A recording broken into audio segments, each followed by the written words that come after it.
오늘도 잘 견디고 계십니까? 김경준의 뉴스파이터입니다. 한 어르신이 말씀하셨습니다. 기름 한 방울 안 나는 나라에서 뭐 하는 짓이여? 그러자 젊은이가 아니요, 이제 기름 난대요. 어제 윤 대통령 담화 못 들으셨어요? 네, 정말 우리가 산유국이 되는 걸까요? 기대 반, 우려 반입니다. 우려되는 이유, 매장 추정지에 구멍을 하나 뚫는데요. 대박 사건. 무려 1,000억 원이 든다고 하니까 말이죠. 세상에. 게다가요, 이미 국민들은 구멍을 뚫고 있거든요. 네? 무슨 구멍이냐고요? 허리띠 졸라 매는 것도 모자라서 허리띠에 그냥 새 구멍을 뚫고 있다. 이 말씀입니다. 6월 4일 화요일 김명준의 뉴스파이터, 잠시 뒤에 이 이야기 해보도록 하겠습니다.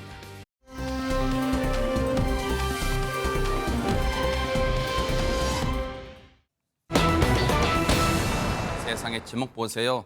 이게 한 번이어도 비난받을 이 행동을 무려 3번이나 하는 사람 대체 누굴까요? 영상부터 만나보시고 이어가 보도록 하겠습니다. 나 김도환이 의리 빼면 시체예요. 주먹세게 그 별거 아니더라고. 너 그러다 종로 휘어잡을라? 잡지. 잡고 말고.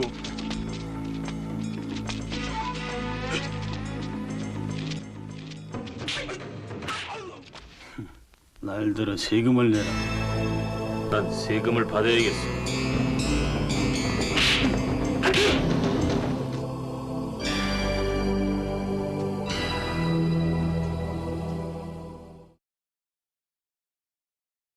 자, 저 영화 아마 보신 분도 많으시고 지금 진짜 저 영화 당시에 엄청난 인기였지 하신 분들 많으실 거예요. 김현일 평론가님. 우리 영화의 전성기라고 할 수 있는 1990년대 초반이었죠. 당시에는 국산 영화를 방화라는 이름으로 부르기도 했었는데요. 그랬었죠. 네.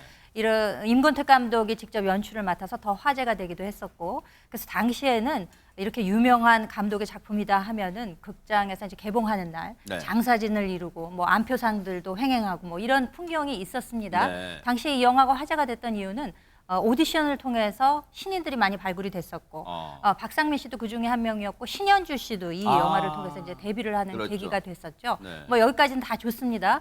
이렇게 해서 박상민 씨는 그 이후로도 30여 년 동안 연예계 활동을 많이 해왔고요. 작년 같은 경우에는 처음으로 연극 무대에도 서면서 본인의 존재감을 과시하기는 했으나 지금 뒤늦게 알려진 사실이 있습니다. 지난달 19일 오전에 경기도 과천시에서 음주운전을 한 상태에서 만취 상태로 발견이 됐다는 것이고, 그래서 이것이 지난달 27일에 검찰의 도로교통법 위반 혐의로 불구속 송치가 되는 일이 벌어졌는데 이것이 좀 뒤늦게 알려진 것입니다. 아니, 지금 이게 두 가지가 놀라워요. 손정희 변호사님. 사실 일반인의 음주운전으로 적발되는 것도 만약에 그게 중한 사고면은 뉴스파이터가 득달같이 보도를 해드리는데 지금 더군다나 연예인의 음주운전이란 말이에요. 근데 이게 뒤늦게 알려진 것도 정말 의문이고 왜 그랬는지 의문이고, 그리고 보세요. 그간에 지금 김호중 씨 사태 등 그런 게 있었기 때문에 정말 가뜩이나 연예계에서는 더 조심했었고 그래야 되는 거 아닙니까 지금? 그렇습니다. 이 사건은 지난달 19일 오전에 발생한 것으로 보여서 2주 가까이, 3주 가까이 이제 시간이 경과된 상황에서 이제 보도가 됐는데 경찰에서 수사하고 검찰 단계로 송치하면서 사실관계가 알려진 것 같습니다. 네. 일단 음주운전의 정황은 이렇습니다.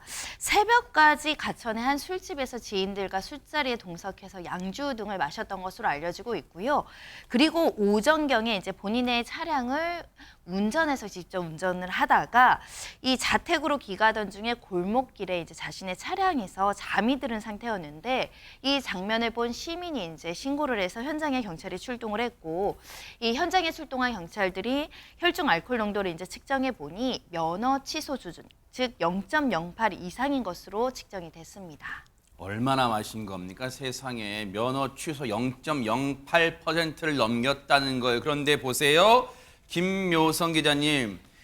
앞서 제목도 나왔지만 지금 박상민 씨의 음주운전이 이번이 처음이 아니란데 지금 많은 분들이 공분하는 것 같습니다, 지금. 네, 그렇습니다. 많은 분들이 아마 잊으셨을 수도 있습니다. 지금이 세 번째인데요. 가장 처음으로는 1997년입니다. 1997년 8월에 서울 강남구 신사동에서 음주운전을 했습니다. 그런데 단순한 음주운전이 아니었고 접촉 사고를 내고 달아났다가 경찰에 붙잡힌 바 있습니다.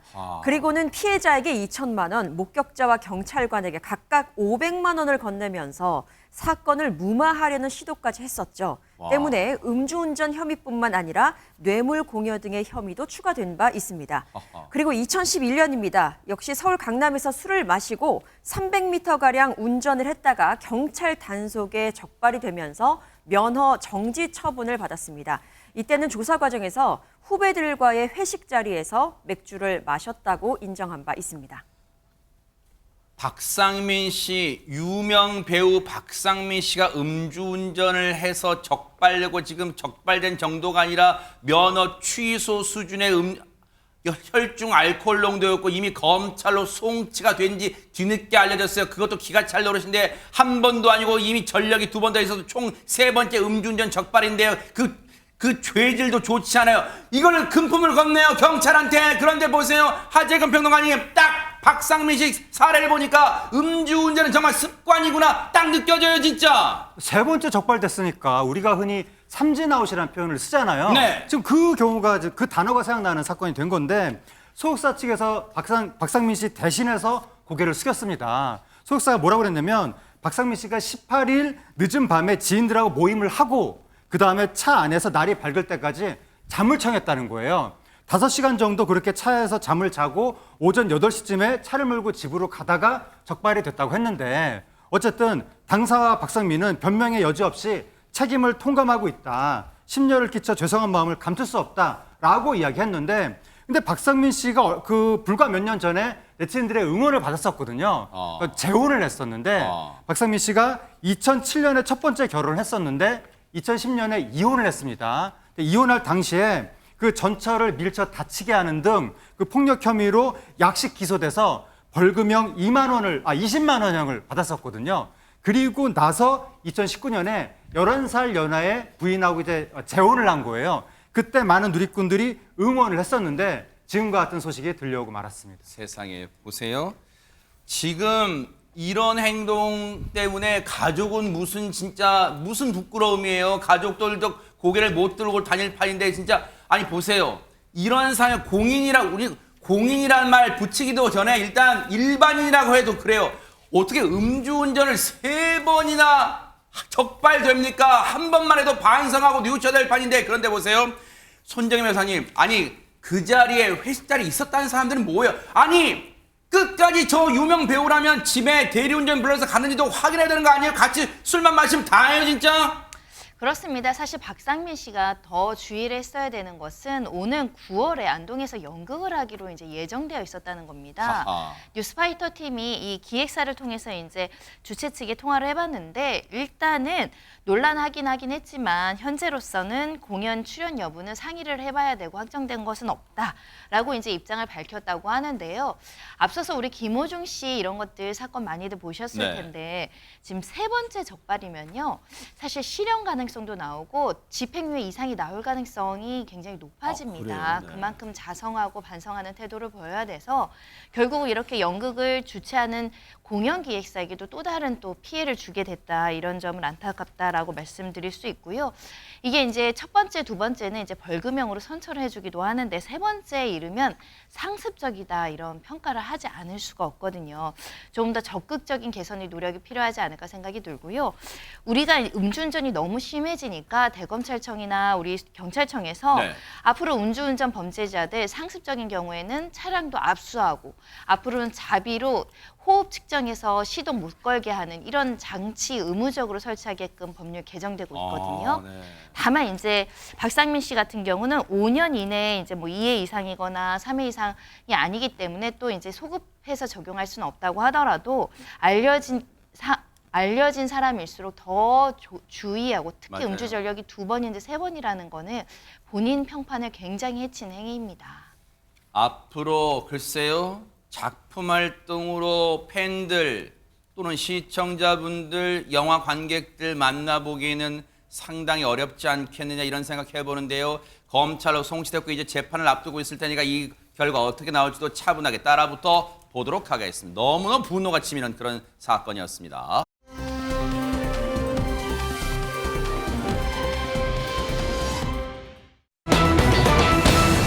흔히요 우리 그런 말 하잖아요. 뭘 물건을 안 아껴 쓰고 물 펑펑 쓰고 뭐 하고 하면은 흔히 그런 말 합니다. 아니 기름 한 방울 안 나는 나라에서 뭐 하는 거야? 지금 아껴 써야지. 그만큼 우리나라가 그게 간절하잖아요. 우리도 석유가 좀 났으면 좋겠다. 산유국이 되었으면 얼마나 좋을까. 막 미국 부러워하고 막 그렇게 하잖아요. 그런데 우리도 이제 산유국의 어떤 기대감을 가져볼 수 있을까요? 어제 윤석열 대통령 얘기 좀 들어보시고 이어가 보도록 하겠습니다. 작년 연말 12월 초라고 기억 우리나라 영일만 부근에서 우리나라에서는 처음으로 석유가 발견된 것은 사실입니다. 질이 매우 좋은 그런 석유다 하는 그런 결과도 판명이 되었습니다. 포항 영일만 앞바다에서 막대한 양의 석유와 가스가 내장돼 있을 가능성이 높다는 물리 탐사 결과가 나왔습니다. 저는 오늘 탐사 시추 계획을 승인했습니다. 최대 매장 가능성 현재 가치로 따져보면 삼성 총 시총의 5배 정도가 됩니다. 지금 막 여러 가지 막 숫자 같은 거 막 나오잖아요.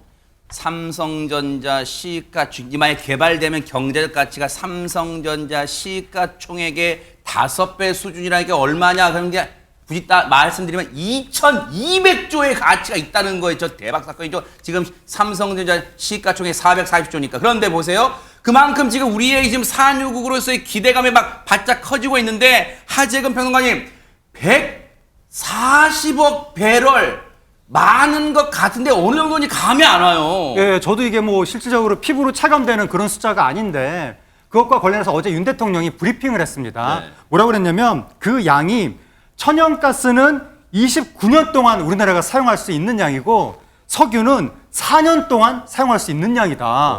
그렇게 얘기한 거예요. 29년, 4년이면 엄청난 거잖아요. 네. 그리고 또 산업통상자원부 장관이 뭐라고 얘기했냐면 네. 그 140억 배럴의 그 경제적 가치에 대해서 현재 가치로 따지면 삼성전자 그 시가총액의 5배 정도라고 했는데 네. 삼성전자 시가총액이 지금 452조 원 정도가 되거든요. 네. 거기에 5배면 최대 2262조에 달하는 천문학적인 가치라고 하는 겁니다. 야, 지금요. 억소리가 아니라 이제 경제적 가치만 따지면 억소리가 아니라 조소리까지 천조소리가 막 나오는 상황인데 물론 이건 아직은 추정치고 개발도 아직 덜 안 된 상태예요. 지금 걸음마도 안 된 상태예요. 그런데 보세요. 지금 앞서 영상 보면 김현일 평론가님 박정희 당시 대통령이 나와요. 그렇다면 우리가 산유국 기대가 예전부터 있었다는 거예요? 그렇죠. 특히 좀 연세가 지긋하신 분들의 경우에는 70년대에 우리가 이제 1차 오일 쇼크가 있었고 또 70년대 말에 들어서 2차 오일 쇼크가 있었습니다. 그러니까 우리나라나 일본처럼 기름 한 방울이 안 나는 나라들은 이 산유국에 대한 갈망이 있는 거예요. 그러니까 우리나라에서 기름이 난다면 얼마나 좋을까 이제 이런 생각들을 간절히 하시다 보니까 맞아요. 포항 앞바다에서 기름이 나온다 내지는 뭐 제7광구라는 것도 있었습니다. 대륙분 개발을 한국과 일본이 공동으로 개발해서 앞으로 50년 동안 우리가 여기서 한번 기름을 빼내보자 뭐 이런 이야기도 있었습니다만 현실화되지를 못했죠. 그렇기 때문에 늘 산유국에 대한 꿈, 희망 이런 것들이 있었는데 어제 윤 대통령의 발표가 있고 나니까 아마 많은 분들이 이게 꿈인가 생신가 이게 정말 현실화가 될 수 있을까 이런 생각들을 많이 하시는 것 같아요. 네. 산업자원부 그 장관의 말을 빌자면은 지금 이 가능성이 한 20% 정도의 비율이라고 해요. 20%라고 하면 그렇게 높지 않은 것으로 보입니다만 지금 저 포항 앞바다에 심해 1km 정도의 그 깊은 바다에서 8광구와 6-1 광구, 북구와 중동구 여기에서 이제 지금 가능성이 있다는 것인데 네. 성공 확률 20%로 보면 시추공을 한 타공하는데 1,000억 원이 드는데 그렇게 많이 들어요? 5번 정도 뚫어보면 어느 정도는 현실화 가능성을 우리가 구체적으로 이야기할 수 있지 않을까라는 지금 이야기를 하고 있는 것이거든요. 네. 근데 20%라고 하면 너무 비율이 낮은 거 아니야라고 생각하실 수 있겠습니다만 지금 그 현존하는 가장 큰 가스공이라고 하는 가이아나 광구에서는 처음에 7%였다고 그래요. 그래요? 그렇기 때문에 20%라고 하면 상당한 성공 가능성이 있는 것이다라고 지금 기대를 하고 있는데 네. 이게 전반적으로 해저 탐사의 기술이 과거보다 많이 좋아져서 네. 만약에 2027년이나 28년에 구체적으로 이것을 시작하게 된다면은 한 7, 8년새, 그러니까 2035년 정도가 되면은 그 뒤로 한 30년 정도 생산이 가능하다. 네. 그러니까 지금 이 경제성 여부에 대한 것은 내년 상반기 정도에 어느 정도 잠재되어 있는지 그 추정치하고 뭐 경제성 이런 것들이 좀 발표가 나올 수 있지 않을까라고 기대를 하고 있습니다. 지금 계획대로라면 일단 앞서 윤석열 대통령이 시추 계획을 승인했어요. 그래서 빠르면 연말쯤에 뚫는 작업을 앞서 말씀하셨지만 저게 140억 배럴의 석유와 가스가 있으니까 그럼 건져내면 될 거 아니야 하는데 그게 아니에요. 최소 1km를 저 깊이 뚫어야 돼요. 뚫는다고 있는 게 아니에요. 뚫어서 있는지를 봐야 돼요. 없을 수 있다는 거예요. 그래서 최소 5번을 뚫어야 한다는 거예요. 근데 한 번 뚫는데 1,000억이 든다는 거예요. 그래서 최소 5,000억은 든다는 거예요. 그러니까 아직 지금 무슨 얻은 것도 없어요. 물론 가능성은 140억 배럴이 있는 것으로 추정된다 이런 상황인데 보세요. 이 소식에 지금 우리는 기대감도 막 들뜨잖아요. 정치권도 떠들썩하고 있는데요. 관련 얘기를 쭉 들어보시고 이어가 보도록 하겠습니다. 정말 확률 가능성에 관해서는 아직 정확히 얘기하기 어렵지만은 일단 상당한 기대를 갖고 볼 수 있는 좋은 소식 아닌가 생각합니다. 다만 현재 전문 기관이 이제 앞으로 순차적으로 여러 과정을 진행할 것이기 때문에 저희들이 좋은 결과가 나올 수 있기를 그렇게 기대하고.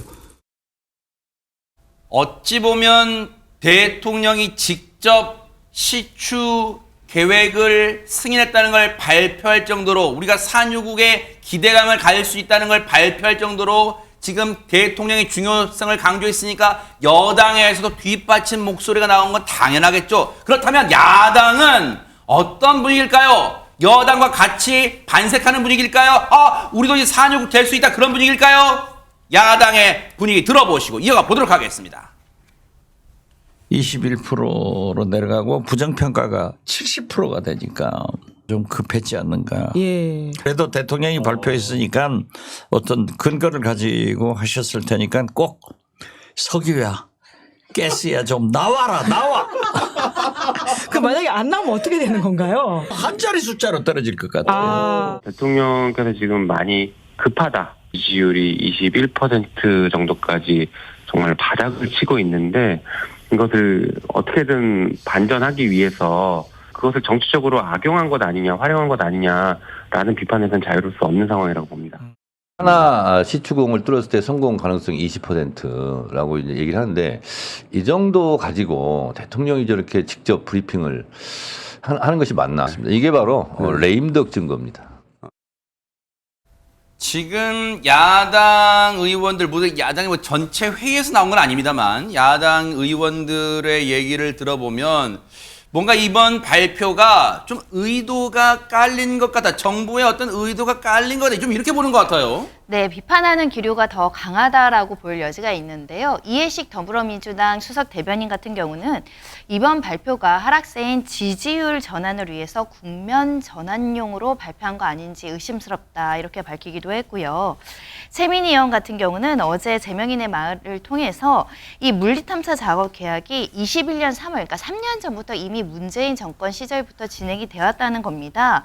근데 왜 갑자기 윤 대통령이 이토록 난리치는지 이해하기 어렵다 이렇게 이제 비판하기도 했었는데 특히 이런 주장을 했습니다. 이 시추 결과가 이제 워낙에 이제 성공 확률보다 실패 확률이 높다 보니까 석유공사가 한 단계 한 단계 절차를 밟고 있는 와중이었는데 갑자기 대통령이 이렇게 난리를 치는지는 이해하기 어렵다라는 입장입니다. 네. 지금 자막도 나왔습니다만 민주당에서는 대체적인 기류가 이번 발표가 윤석열 대통령이 지금 이 침체되어 있는 아주 이 하락하고 있는 지지율을 만회하기 위한 정치 쇼라고 지금 폄하하고 있는 분위기인데 김현주 평론가님, 그런데 분위기를 보면 의도가 깔려 있다, 폄하, 그걸 넘어서 약간의 표현 방식에 좀 그런 게 있습니다만 비아냥 정도 분위기도 느껴져요. 지금 이 발표에 대해서 어떻습니까? 우리가 뭐 엑스포 때도 그랬습니다만 온 국민이 한 마음이 돼서 뭔가 국가적인 사업 내지는 국가적인 행사 유치하는 데 있어서는 같은 마음이잖아요. 근데 그것이 이제 이루어졌으면 좋았겠습니다만 되지 않을 경우도 상정할 수 있겠죠. 열심히 했는데 안 되는 건 뭐 어떻게 할 수 없는 거 아니겠습니까? 그런데 지금 이 같은 경우에는 우리가 에너지를 전체 다 수입에 의존하는 국가로서 만약에 이것이 이제 경제성이 있다고 판단되고 그 정도의 채굴이 가능하다고 하면은 뭐 엄청난 뉴스거리가 되는 것이거든요. 근데 마치 지금 박지원 의원이나 뭐 김용민 의원도 마찬가지입니다만 이게 좀 안 됐으면 바라는 게 아닌가라고 생각될 정도로 조금 비아냥거리는 정도가 좀 심하지 않나. 이건 국가적으로 누구나 다 원하는 일 아니겠습니까? 차분히 지켜보고 그 네. 결과를 지켜보면 될 일인데 벌써부터도 이것을 지지율과 연관해서 정치적으로 해석하는데 급급한 것은 글쎄 과연 어떤 시선으로 바라봐야 하나 하는 아쉬움이 남는 대목이라고 하겠습니다. 들으신 것처럼 윤석열 대통령의 발표를 놓고 이 국민의힘 여당과 더불어민주당 야당은 뭔가 상반된 분위기예요. 뭔가 의도가 좀 깔려 있다고 야당은 보는 거고요. 반면 국민의힘은 기대감이 한껏 부풀어 올랐고요. 그러면 전문가들은 어떻게 보고 있을까요? 얘기 들어보시고 이어가 보도록 하겠습니다. 우리나라 동해 해역에서 석유를 찾기 위해 여러 번 시추를 했지만 대부분 실패로 끝났거나 아니면은 매장량 규모가 좀 작아가지고 상업적으로 개발하기에는 어려움이 있었어요. 그런데 이번에는 이제 대통령께서 직접 발표한 것 자체만으로도 이제 그만큼 무게가 실려 있고. 뭐 정부에서도 얘기한 것처럼 20% 남은 것은 굉장히 좋은 확률인 겁니다. 중요한 것은 그 안에 석유가 있다는 게 중요한 게 아니라 이거를 충분히 이게 비용을 투자했을 때 그만큼의 경제성이 나오느냐는 거거든요.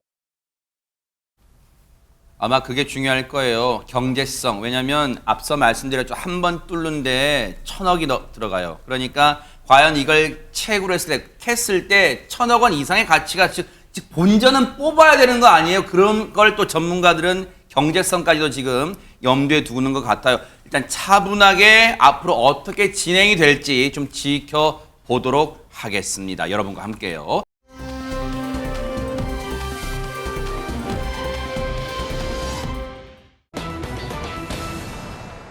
방 바꿔달라는 조국. 혹시 손정희 변호사님 당선 기념으로 혹시 집에 이사 갔어요? 집에서 방 바꾸는 거예요, 그래서? 네, 그런 이야기는 아니고요. 어제 조국혁신당이 이제 첫 그 최고위원회 회의를 열었습니다. 네. 보통 최고위원회 회의는 당 회의실에서 하는 것이 원래의 모습인데 네.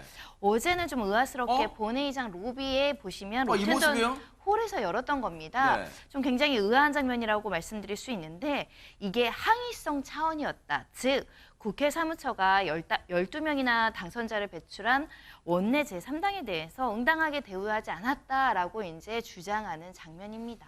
아니, 국회 사무처가 원내 3당, 제3당인 조국혁신당 12명을 배출했어요. 국회 금 배지를. 어떻게 지금 부당하게 대우하고 있다는 거지? 혹시 이 더운데 지금 에어컨 안 나오는 거예요? 뭐가 불만인지 한번 들어보시고 이어가 보도록 하겠습니다. 어떻게 두 방 모두 화장실 앞에 원내대표실, 당대표실을 화장실 바로 앞에 배치를 하나? 그건 좀 물론 화장실 배치도 좋아. 이제 화장실의 배치도 좋지만 그 의석수에 비례하는 평수가 좀 필요하고 좀 붙여주셨으면 좋겠다. 이렇게 떨어져 있을 수는 매일 왔다 갔다 해요, 사람들이. 당부 직원분들이 여기서부터 저기까지 계속 몇 결제도 뭐도 왔다 갔다 하는 상황이고 공간이 떨어져 있게 되면 활용도가 떨어집니다. 마치 김밥 도시락을 시켰더니 김밥의 양 끄트머리만 모아가지고 그것도 도시락도 채우지 않은 채 이렇게 배달된 것과 마찬가지다. 이러한 공간을 어떻게 조국혁신당에게 수용하라고 제시했느냐 이에 대해서 매우 격분하고 있는 상황입니다. 김밥의 끄트머리 조금 전에 싹 갑자기 확 나타나죠. 쑥 했다 싹 사라졌는데 김밥에 우리가 이제 보통 꼬다리 맛있잖아요. 근데 김밥 꼬다리 끄트머리 그거를처럼 뭔가 방배정을 했다. 아니 근데 김묘성 기자님 지금 뭐 조국 대표는 뭐 화장실 얘기도 하고 떨어뜨렸다 하고 하는데 지금 어떻게 돼 있다는 거예요, 방이? 네, 일단 조국 혁신당의 사무실 배정이 어떻게 됐는지 한번 보면서 말씀을 드려야 될 것 같습니다. 국회 사무처는요, 국회 본관 2층에 219호, 223호, 224호를 조국 혁신당의 사무실로 이렇게 배정을 했습니다. 본관 사무실을 배정받은 정당 중에 유일하게 사무실이 좀 서로 떨어져 있는 게 지금 눈으로 확인이 보이네요, 되죠. 진짜. 특히 여기가 당대표실과 원내대표실 아마 많이 떨어져 있을 겁니다. 그러다 보니까 조금 전에 조국 대표가 말씀하셨던 것처럼 서로 떨어져 있기 때문에 직원들이 유기적으로 왔다 갔다 하면서 일을 봐야 되는데 좀 이렇게 물리적으로 공간 활용도가 좀 떨어진다라는 지적이 있었고 의석수 이야기도 나왔습니다. 의석수가 12석인데 3석을 갖고 있는 다른 당에 비교했을 때 공간이 좀 부족하다. 이것이 바로 조국 혁신당의 입장이라고 볼 수 있겠고요. 그리고 또 이 본관 이외에 의원회관과 소통관 사무실에 대해서도 불만을 제기를 했습니다. 특히 소통관 같은 경우에는요. 다른 비교섭 단체와 공동으로 방을 사용하도록 한 것에 대해서 좀 불만이 있어 보입니다. 일단 그 황현선 조국 혁신당 사무총장의 말을 빌려오면요. 과거 정의당도 소통관 방 하나를 쓰곤 했었는데 지금은 그 공간에 3개의 당이 함께 쓰라고 한다. 공간 활용에 대한 고민 없이 그냥 관행적으로 배정한 것인데 22대 국회에서 의석 변화가 있는 만큼 새로 논의를 했으면 한다라고 강조했습니다. 오죽하면 국회 본청 2층의 평면도까지 이 공개를 해서 조국 혁신당이. 근데 앞서 그 방배치를 보면요. 조국 혁신당의 이제 주장이 이제 일리가 있는 부분은 더불어민주당 같은 경우 보세요. 방이 쫙 붙어 있어요. 그런데 조국 혁신당은 그 배치도를 좀 보여주세요. 그 보면 봐야지 이건 봐야지 설명을 이제 시청자가 이해하실 테니까 저거 말고 색칠된 거 있죠. 당 이름 색칠된 거. 저건 너무 어려워. 글자가 너무 작으니까 어렵고 저희가 보세요.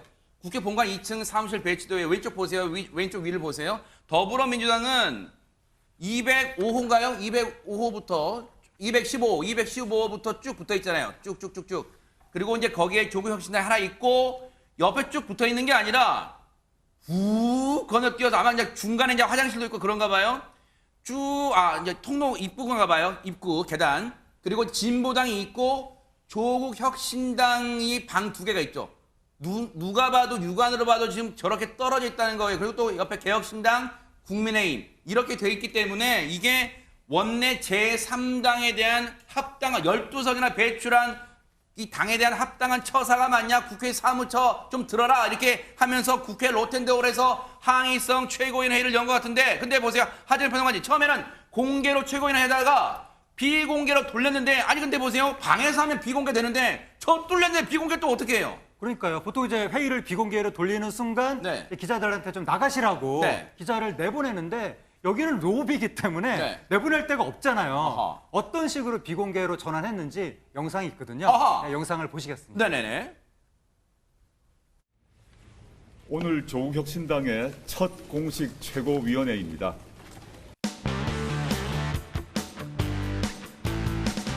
시작할까요? 그게? 예, 알겠습니다. 한 명만 더 시다 마이크. 한 명만 하자고 하시네, 여기서. 누구 한 명만 오고. 아이고. 우리 아침부터 서로 힘듭니다.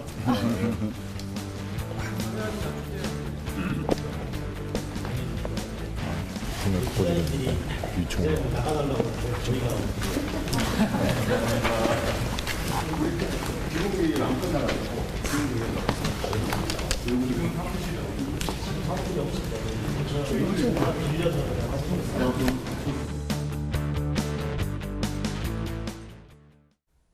대박 사건.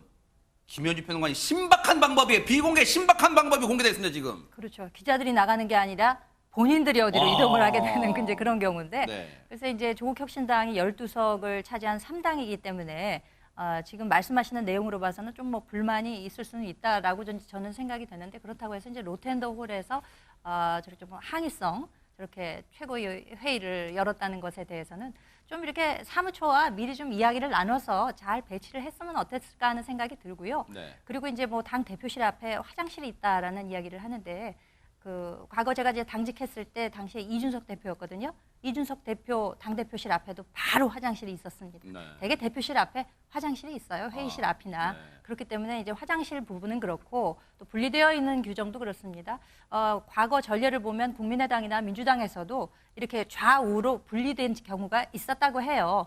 그렇지만 이제 지금 보게 되면 개혁신당이나 진보당의 경우 나란히 있잖아요. 그러니까 그 나머지 부분을 이렇게 좀 맞교환하는 식으로 해서 어떤 식으로든 좀 조정이 이루어지면 어떨까라는 생각은 있습니다. 네. 다만 뭐 개혁신당이 3석이고 우리는 12석인데 왜 4배를 안 줘? 이거는 좀 아니라고 합니다. 왜냐하면은 의원 숫자에 반드시 곱하기 해서 그만큼의 면적을 보장해 주는 것은 아니기 때문에 위치에 대한 불만이 있으시면 잘 이렇게 당직자와 또 사무처 간에 좀 이렇게 잘 말씀을 하셔서 조정을 좀 하면 어떨까라는 제안을 드려봅니다. 국회 사무처가 말씀하신 것처럼 이게 국회 사무처가 예를 들어 뭐 기분 안 좋으니까 저렇게 좀 그런 거 아니에요. 저게 국회법에 방 배정, 국회 사무실, 각 당에 대한 사무실 배정 관리 규정이 있어요. 그런데 보세요. 의석수의 일단 비교섭 단체의 경우 지금 조국 신당은 20석이 안 되기 때문에 비교섭 단체예요. 원내 제3당이긴 하지만 10인 이상 20인 미만인 경우는 본관의 제곱미터, 요즘 평은 안 쓰죠. 3.3 제곱미터로 봤을 때 99 제곱미터니까 굳이 평수로 얘기하면 30평을 주는 거예요.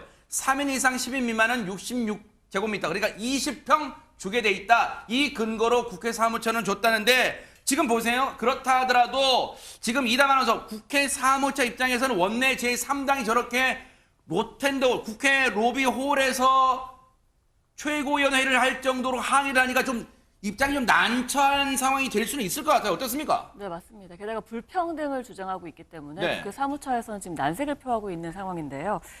규정대로 했을 뿐이다라고 이야기를 하고 있습니다. 방금 보여주셨던 그림처럼 일단 소속 의원 수가 비교섭단체의 경우 10명 미만일 경우에는 20평, 그리고 10명에서 19명까지는 30평이기 때문에 규정대로 공간 크기를 배정을 한 것이고 또 공간 분리와 관련해서도 아까 말씀하셨던 것처럼 20대 국회에서 국민의힘 또 21대 국회에서 민주당도 비슷한 사례가 있었다라고 표현하고 있습니다. 그럼에도 불구하고 조국 혁신당은 현재 공간 재배치를 요구하는 공문을 접수한 상태입니다. 국회 사무처가 이에 대해서는 일단 검토해 보겠다라고 이야기해 놓은 상태입니다. 일단은 국회 사무처가 머리가 아파할 거예요. 왜냐하면 앞서 미안합니다. 그거 다시 보여주세요. 그 방 배치된 거 보세요. 저기를 봤을 때요. 조국 혁신당을 한쪽으로 모은다고 쳐요. 그러면 개혁신당하고 진보당 중에 두 당 중에 한 당은 저 지금 조국 혁신당 방 하나 돼 있는 데 있죠. 거기로 219로 튕겨져 갈 가능성이 커요. 지금 그러니까 지금 솔로몬의 해법이 지금 국회 사무처가 필요한 상황이에요. 과연 어떻게 결론을 낼지 이것도 차분하게 지켜보도록 하겠습니다.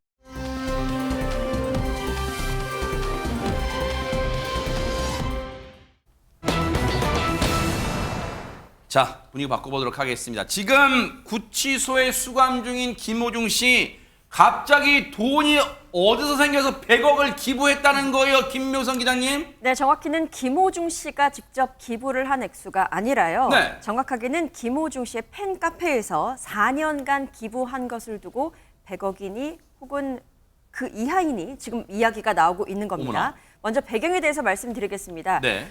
KBS가 지난달 29일에 김호중 씨에 대해서 자사 방송 출연을 한시적으로 정지하기로 했다라는 심사 결과를 발표한 바 그랬었죠. 있죠. 이와 관련해서 KBS의 청원 게시판에 글이 하나 올라왔습니다. 좀 황당한 청원이다라고 말씀드리고 싶은 이유가 있는데 네. 일단 제목이 이렇습니다. 김호중 가수의 방송 퇴출에 관련한 반박 내용입니다. 뭐 반박이야 뭐 자유니까 할 수 있겠죠. 근데 면면을 한번 살펴보겠습니다.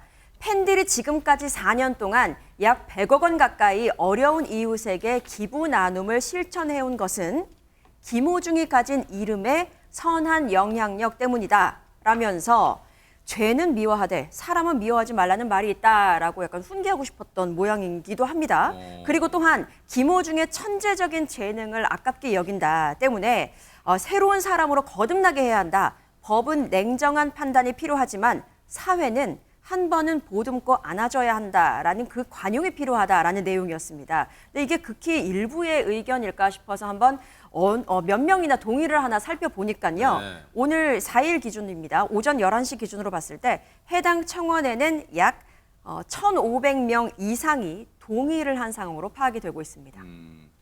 1,500명 정도가 뭐 다 김어중 씨 팬클럽 소속 회원인지는 모르겠습니다. 어쨌든 동의하는 숫자가 1,500명 정도라는 거예요. 그런데 하재근 평론가님, 여기서 궁금증이에요. 보통 어떤 유명 가수의 팬클럽 회원분들이 1억 원을 기부했다고, 그러니까 그 가수 말고 팬클럽 회원들이에요. 회원들이 1억 원을 기부했다고 해도 우리가 미담으로 소개할 정도인데 100억을 기부... 아니 팬분들이 무슨 재료까지만 모은 걸 100억을 어떻게 기부해요? 그런 이야기가 나온 건데 4년 동안 97억 이상 거의 100억 원 가까이 기부했다는 주장이 나온 거잖아요. 네. 근데 그 내용이 지금 논란이 되고 있는데 왜요? 처음에 이제 100억 가까이 기부했다고 해서 우리가 일반적으로 현금을 그만큼을 기부했겠거니라고 생각할 수 있잖아요. 네. 근데 내역을 보니까 네. 그 중에는 뭐 튀르키예 지진복구 지원, 유니세프 성금 2억 2,500만 원, 네. 뭐 수재민 돕기 뭐 성금 3억 5,100만 원 네. 이런 식의 기부도 했다고 합니다. 네. 정말 소중한 기부를 한 건데 네. 근데 문제는 전체 기부 액수 중에서 75억 원 상당이 김호중 씨의 2집 앨범이라는 거예요. 김호중 씨 앨범 52만 8,430여 장이 이게 이제 금전 가치로 따지면 75억 원 상당이 되는데 결국 금품이나 어떤 생필품 그런 게 아니라 김호중 씨 앨범을 기부한 거를 75억 원 기부로 계산을 했다. 요게 지금 논란이 되고 있습니다. 아니 그러니까 저 김호중 씨 앨범도 기부했다는 게 자기들이 사서 이다 많아서 저 앨범을 사서 그냥 산 행위 자체를 기부로 본 거예요? 저걸 사서 누구한테 줬다는 걸 기부로 보는, 뭐 어쨌다는 게 저게 왜 기부로 보는 거예요? 실제 복지센터 이런 곳에 기부를 했다고 합니다. 저 앨범을 사서? 네. 팬들이 보통 이제 가수의 앨범이 나오면 앨범 판매량을 좀 높이기 위해서 앨범을 많이 사거든요. 이제 그걸 아마 기부를 한 것으로 보입니다. 물론 팬들에게 앨범을 준다면 즐거운 선물이겠지만 기부 물품을 받아야 하는 사람들의 입장에서는 이건 그리 달가운 기부가 아니거든요. 실제 익명을 요구한 복지센터 근무자는요, 이걸 비판을 했습니다. 한 언론사를 통해 비판을 했는데요. 가수가 컴백을 했다 하면 팬들이 앨범을 왕창 기부를 한다는 거예요. 근데 거동이 불편한 어르신이나 장애인이 이걸 받아서 뭘 하겠느냐, 이걸 꼭 쓰레기를 떠넘기는 것 같아서 좀 화가 난다라고 이야기를 하기도 했고요. 기부 관련 사업 판단한 누리꾼도 제발 앨범을 가져오지 말아라. 또 앨범을 가져오는 것도 좀 싫은데 이걸 또 생색을 내면서 기부라고 하는 것에 굉장히 화가 난다라고 표현을 하기도 했습니다. 그리고 실제 지금 이 기부 물품을 받는 가정 가운데 요즘에 CD 플레이어 있는 집도 거의 없잖아요. 그래요. 그러니까 이게 무슨 소용이 있겠습니까? 이 누리꾼들도요, 자연재해로 힘든 사람들에게 이런 앨범을 주면 이걸 뭐 먹을 수가 있냐, 분리수거도 안 되는 걸 기부라고 하냐라면서 비판을 쏟아냈습니다.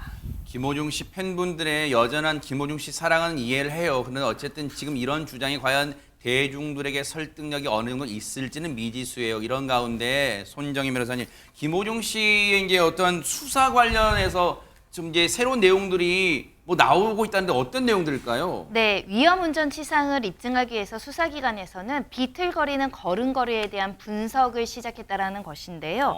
김호중 씨가 사고 당일 유흥주점에서 약간 비틀거리는 쩔뚝거리는 모습이 포착이 됐었고요. CCTV 영상을 경찰에서 확보를 했었습니다. 네.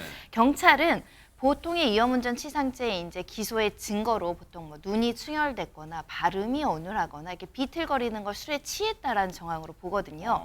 그래서 비틀거리는 것도 술에 취한 정황이다 이렇게 이제 유죄 입증 취지로 쓰려고 했더니 김호중 씨 측에서 영장심재심사에서 그 부분은 사실이 아니다. 왜냐하면 평소에도 비틀거리면서 쩔뚝거리면서 걷는다. 왜냐하면 발목 부상이 예전에도 있었고 이것 때문에 병원에서 치료받은 내용도 있었고 또 전문의로부터 수술을 권유받은 모습이 방송을 통해서 나간 적도 있었기 때문에 비틀거린 것과 관련해서 술에 취한 거다. 질병 때문에 그런 거다. 이렇게 지금 서로 다투고 있었던 상황이고요.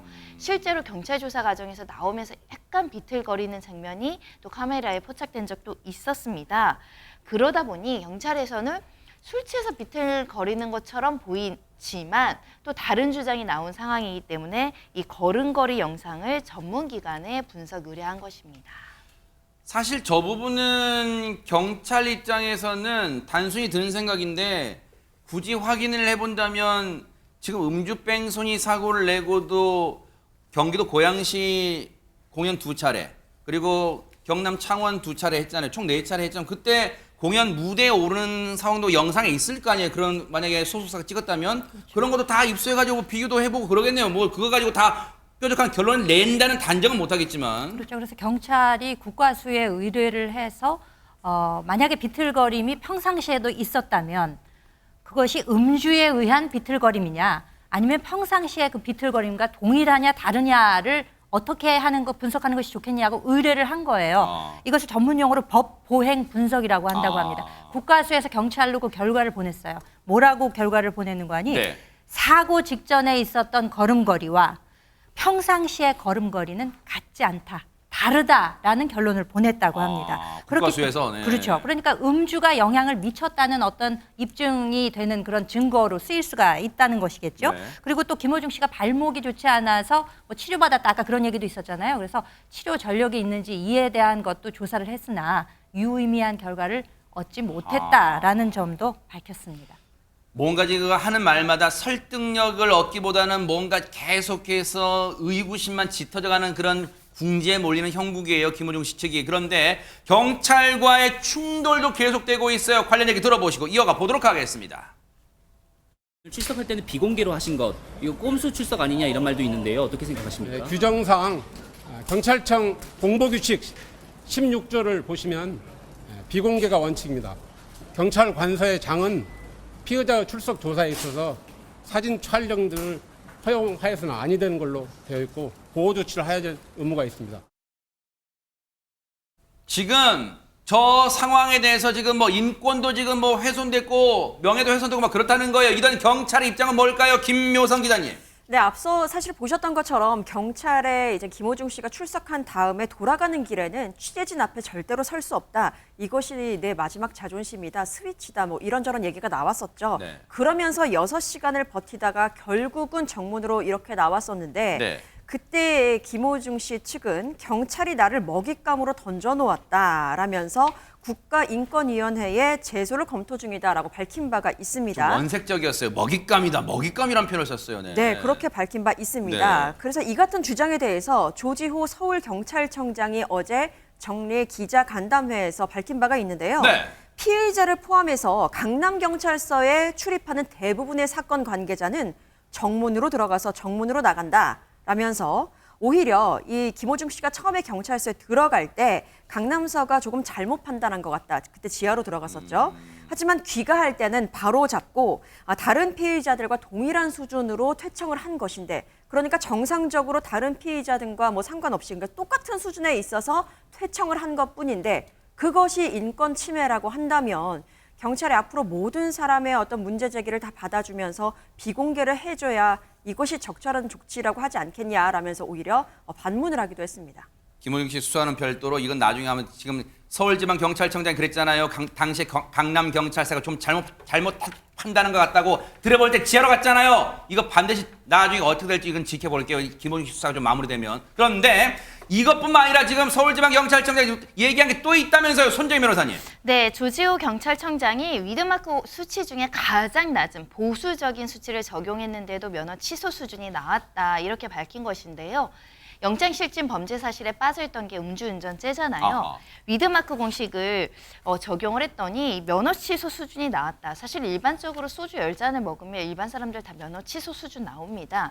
보통 한두 잔, 두세 잔만 먹어도 이제 0.03이 넘기 때문인데요. 그럼에도 우리 형사대원 측에는 애매할 때는 피고인의 이익으로라는 원칙이 있기 때문에 0.08 수치를 적용한 게 아니라 0.03, 그러니까 가장 보수적으로 낮은 면허 정지 수치만을 적용해서 송치를 한 것이기 그게 때문에 보수적이라는 의미를 그렇게 했군요. 네, 0.03 정도는 그러니까 객관적인 사실에 부합한다라는 취지로 주장하는 것이고 검찰에서 보완 수사해서 기소 단계에 오를 때 이제 음주운전죄도 같이 기소될 것으로 예상하고 있습니다. 네. 어쨌든 앞으로 이제 이 검찰 수사가 마무리되면 또 재판까지 갈 거예요. 이 사건은 계속해서 뉴스파이트가 눈 부릅뜨고 따라붙어 보도록 하겠습니다.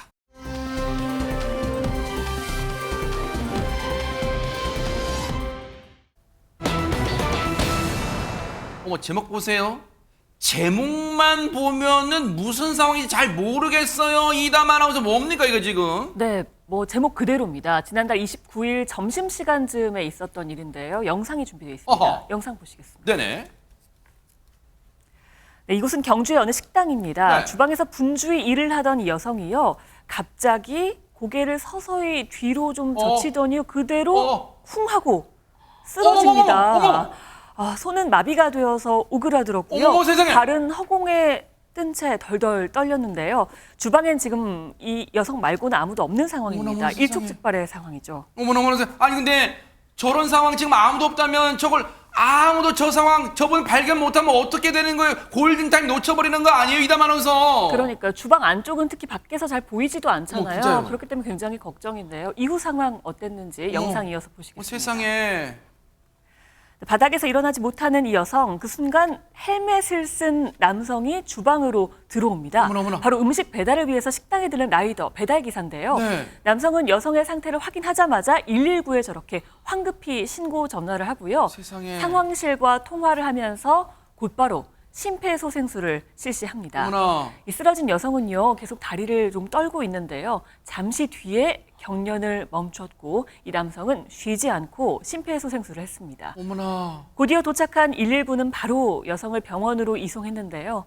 이 여성은 다행히 큰 고비를 넘기고요. 현재는 회복 중인 상태에 있다고 합니다. 어머, 천만다행입니다. 세상에. 너무너무 지금 가슴도 쿵쾅쿵쾅 저희가 조마조마했는데 너무너무 다행이에요. 하정은 평론가님, 세상에 진짜. 그렇습니다. 지난달 29일에 경주의 한 식당에서 오후 1시경에 벌어진 사건인데 어머나. 식당의 주인이 음식을 만들고 있었고 식당 안에는 아무도 없었다는 거예요. 어머나. 혼자 음식을 만들고 있다가 저렇게 보신 것처럼 쓰러진 겁니다. 세상에. 쓰러지면서 손발에 경련이 오면서 호흡이 끊어졌다고 합니다. 어머나. 그리고 목숨이 경각에 달린 거잖아요. 네. 그때 계속 식당에 아무도 안 들어왔으면 정말 어떻게 됐을지 모르는 건데 그때 딱 배달기사가 안으로 들어온 거예요. 배달기사 이태훈 씨가 안으로 네. 들어와서 어떻게 지금 그 안에서 어떤 징후가 느껴졌나 봅니다. 그래서 밖에서 있다가 그 안에 조리실까지 들어간 거예요. 들어갔더니 저 식당 주인이 저렇게 쓰러져 있는 것을 보고 바로 이태훈 씨가 119에 신고를 하고 네. 거기서 그친 것이 아니라 본인이 직접 심폐소생술까지 한 거예요. 어머나. 그래서 저 식당 주인이 당시에 호흡이 끊어졌었는데 배달기사 이태훈 씨가 심폐소생술을 해서 호흡을 다시 돌려놨다고 합니다. 그래서 그 이후에 119 구급대가 이제 그 주인을 신속히 병원으로 이송해서 다행히 목숨을 건진 것 같습니다. 세상에 저 배달기사분은요, 살아있는 천사분이에요. 세상에. 관련 얘기 들어보시고 이어가 보도록 하겠습니다. 컨디션이 너무 안 좋았고 뭐 눈이 막 안 보이고 호사물이 흔들리고 막 더 이상은 안 되겠다 해서 이제 장사를 그만두고 마무리하려고 준비하던 과정 속에 그냥 저도 모르게 그대로 넘어가는 것 같아요. 처음 딱 봤을 때 경련을 하시고 이제 동공이 넘어간 상태였거든요. 아예 의식이 없으셨고 그 이후에 심정지까지 오셨어요. 숨도 안 쉬시고 몸이 그냥 파랗게 변하는 게 보였었거든요. 119한테 전화를 하고 심폐소생술을 진행을 했죠. 심폐소생술은 제가 이제 제 부대에 있을 때랑 아니면 저희 라이더 안전교육을 하거든요. 그러다 보니 이제 다른 거는 몰라도 심폐소생술은 제 가족이 이렇게 될 수도 있잖아요. 그러다 보니까 이제 배워놓으면 좋겠다 싶어서 배운 것 같아요. 세상에, 이태훈 씨요, 정말 늠름하게 잘 생기셨어요 진짜. 근데 손정희 변호사님, 심폐소생술 배운다고 이게 다 되는 게 아니라 허투루 배우면 저걸 절대 이제 실력 발휘 못 하잖아요. 네, 너무 감사한데 천사 같다고 하셨잖아요. 또 천사 같은 라이더 분은 천사를 구한 겁니다. 이 식당 주인의 사연도 굉장히 주목될 만한데요. 그래요? 원래는 대치동에서 영어 선생님으로 학원을 운영하다가 지난해 10월에 고향에 내려오셨다고 합니다. 어머나. 그런데 경주로 내려와서 착한 식당, 즉 굉장히 어려우신 분들이 많은데 선한 영향력으로 이제 짜장면 2,900원, 비영리 식당을 운영하는 목사님으로 알려지고 있는데요. 어머나, 그러니까 짜장면 2,900원요? 네, 그러니까 하나도 남기지 않고 어머나. 싼 가격에 좀 어려우신 분들 언제든지 와서 식사하라고 제공한다라는 것이고요. 어머나, 목사님이시군요, 또. 그 위에 보시면 생필품 무료로 가져가세요 이런 문구도 써 있는데 뭐 어머나. 독거노인, 탈북민 같이 어려운 사람들 언제든지 들어오셔서 이렇게 짜장면도 드시고 이렇게 새 옷이나 깔끔한 옷도 나눠주고 생필품도 이렇게 나눔을 한다라고 하는데요. 워낙에 이렇게 선하게 살다 보니까 또 이렇게 기적적으로 생명을 구함을 받지 않았을까라는 생각이 드는데 이 식당 주인께서 이 라이더 씨 직접 만나서 또 감사 인사 전했다고 합니다. 세상에. 그리고 그거에 나아가서 이 경주시에도 이 내용 알려야겠다. 그렇게 이제 이런 선한 행동에 대해서 알리셨고 네. 또 이렇게 뉴스파이터에도 소개될 수 있었습니다. 그러니까요, 세상에. 아니 근데 진짜 안 좋은 소식만 전해드리고 막 분노가 터지는 소식만 전해드리다가 지금 마지막에 너무 기분이 좋은 게 세상에 김현주 평론가님 좋은 일, 선한 일을 행하시는 분한테 정말 이렇게 복이 찾아오네요, 진짜. 그래서 우리가 그 선한 끝은 있다는 이야기를 하지 않습니까? 신께서 어디선가 보고 계시다가 아하. 이렇게 저 두 분을 그 한 공간에 그 순간에 이렇게 맞닥뜨리게 세상에, 해주신 것이 진짜요. 아닌가 싶어서 아까 그분이 이렇게 넘어갈 때 사람이 한없이 약한 존재잖아요. 아, 진짜. 그 모습을 보고도 놀라운데 거기서 그냥 어디선가 나타나서 이 목숨을 구해주셨으니 얼마나 감사한지 그러니까요. 저도 너무너무 감사드리고 싶고요. 네. 이 식당 주인분을 뉴스파이터가 취재를 해봤더니 네. 정말 천운이라고 생각을 한다. 왜 안 그러셨겠습니까? 그러셨냐네. 정말 이 빚을 어떻게 갚을지 어깨가 무겁다면서 앞으로 더 나누면서 살고 싶다라고 말씀을 하셨고요. 네. 이 사연을 접한 누리꾼 분들도 역시 저희와 비슷한 생각을 하셨습니다. 사장님이 좋은 일 많이 하셔서 보답을 받으신 게 아닌가. 네. 정말 천사들의 만남이다. 선한 영향력 그 자체. 두 분 모두 영웅이기 때문에 복 받으시길 바란다. 이런 내용들을 공유를 했습니다. 야, 역시 같은 마음이세요.